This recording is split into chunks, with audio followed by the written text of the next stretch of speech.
Откажувањето на Исланд е поврзано со потврдата на ЕБУ минатата недела дека израелскиот радиодифузер КАН и понатаму има право да учествува. Според изјавата на РУФ, учеството на Израел предизвика раздор меѓу членките на ЕБУ и меѓу општата јавност. По Шпанија, Ирска, Словенија и Холандија и Исланд сега одлучи островската нација нема да учествува на Евровизија 2026. Причината за ова е потврденото учество на Израел, што според исландскиот радиодифузер РУФ го оневозможува постигнувањето договор. Кризата околу Евровизија 2026 во Виена продолжува да се интензивира.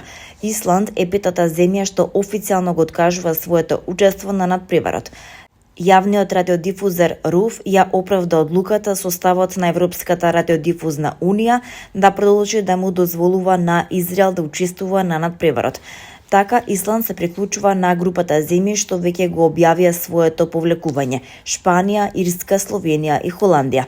Откажувањето на Исланд е поврзано со потврдата на ЕБУ минатата недела дека израелскиот радиодифузер КАН и понатаму има право да учествува. Според изјавата на РУФ, учеството на Израел предизвика раздор меѓу членките на ЕБУ и меѓу општата јавност.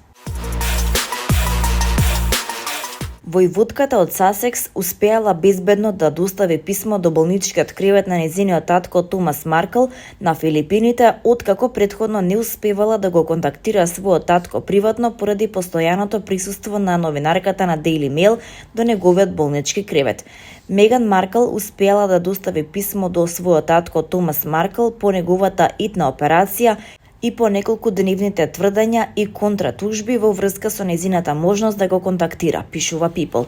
На 81 годишникот во болницата на Филипините пораката од неговата ќерка му била доставена благодарение на поддршката од сигурни и доверливи луѓе, изјавил представник на 44 годишната војводка од Сасекс на 10 декември. Томас, од кого Меган е отуѓена од 2018 година, се опоравува во болница откако на 3 декември му била извршена ампутација на долниот дел од ногата. На 9 декември се дозна дека Меган се обидувала да стапи во кореспонденција со него, откако претходните обиди да стапи во контакт со него наводно не биле успешни. Нејзиниот портпарол потврди дека таа сега успеала во тоа. Портпаролот во соопштението вели: со поддршка од сигурни и доверливи контакти, нејзината кореспонденција сега е безбедно во негови раце.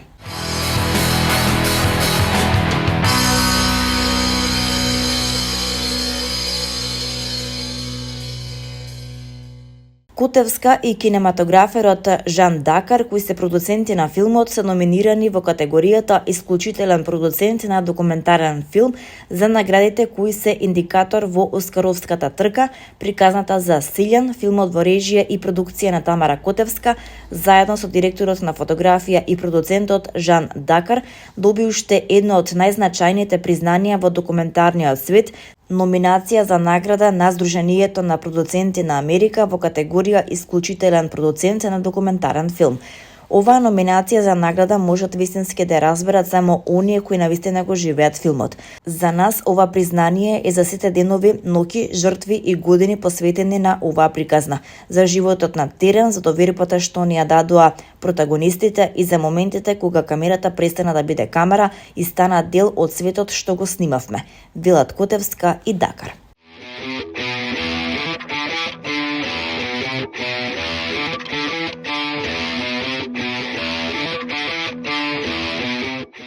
Зорица Поп Панкова доби голем аплауз за премиерата на новата песна "Поминува се" вчера во малата сала на Филхармонијата на промоцијата на мултимедијалната книга "Три лица на љубовта" од авторот Митко Чешларов, издание на Сигма Прес.